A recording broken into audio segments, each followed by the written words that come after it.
Imagine a place so cursed by ghosts that it's been abandoned, sealed off, and restricted. No one can come or go. Due to some dire circumstances, you find yourself stranded there.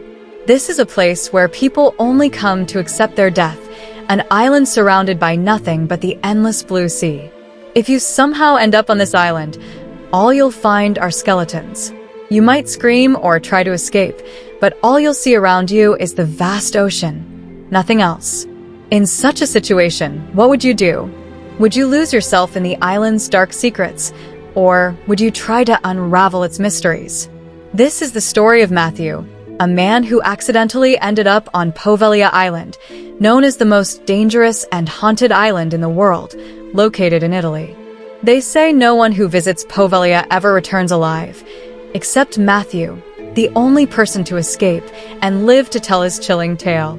Matthew was a fisherman from Venice, Italy. He was new to the trade, bold and stubborn, always determined to do things his way. The locals warned him to stick to their usual fishing grounds and avoid crossing the sea, especially near Poveglia Island. They told him it was a cursed place, once a functioning island where people lived and fished, but now abandoned. No one goes there, and the government forbids it. The island is said to bring misfortune to anyone who dares visit. Matthew agreed to follow their advice, but a part of him couldn't resist the thought. If no one goes there, imagine how many fish I could catch. Driven by ambition to provide for his family, his father was no longer around.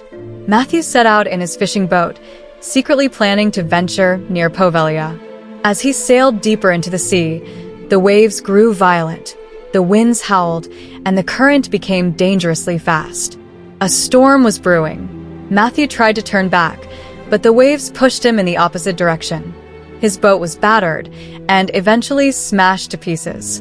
When he regained consciousness, he found himself on an island. Looking around, Matthew saw only ruins, the endless sea, and his wrecked boat. No way to return. Then, he heard the eerie sound of a bell ringing from a tower. Thinking someone must be there, he followed the sound. He found the bell ringing, but no one was around. Suddenly, a voice called out. Matthew ran toward it and saw a man sitting in a chair. When he approached, the man turned, a frail, old doctor in a white coat. The doctor spoke calmly, saying, "Not many come here. People are too afraid, but I treat everyone who does." Noticing Matthew's injured hands, he offered to help. Confused but in pain, Matthew followed the doctor to what appeared to be a fully functioning hospital. Inside, doctors and patients moved about as if nothing was wrong. Matthew was stunned. He had been told no one came to this island, yet here was a thriving hospital.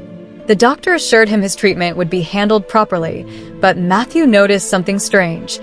The patients were staring at him, their eyes filled with fear. The doctor led him to a room with old, outdated medical equipment. Outside, a crowd of patients gathered, watching through a transparent window as if waiting to see what would happen. The doctor remarked, "This hospital is preserved as a ruin." Shocked, Matthew bolted out of the room. When he looked back, the hospital was in ruins. No doctors, no patients, no one. The pristine facility he had seen moments ago was gone. Then he heard screams. Running toward the sound, he found the same doctor standing in the dilapidated hospital, his coat now stained with blood, his face disfigured, and his limbs broken. The doctor spoke chillingly. "Even if I've been dead for 100 years, this hospital is still mine.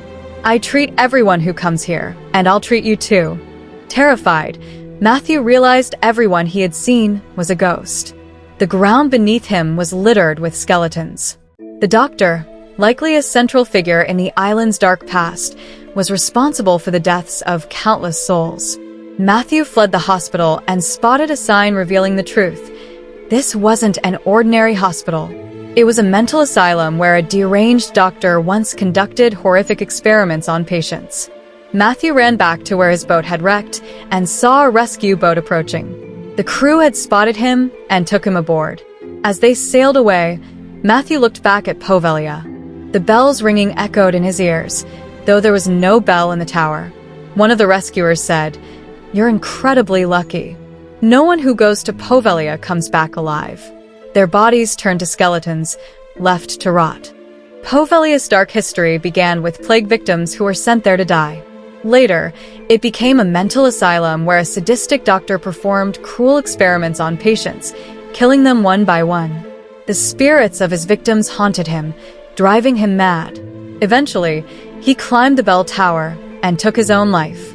Yet, his ghost and those of his victims remain, luring any living soul to the hospital for treatment that leads to death. The Italian government has since banned access to Poveglia due to its deadly history and paranormal activity. Matthew is the only known person to have escaped alive.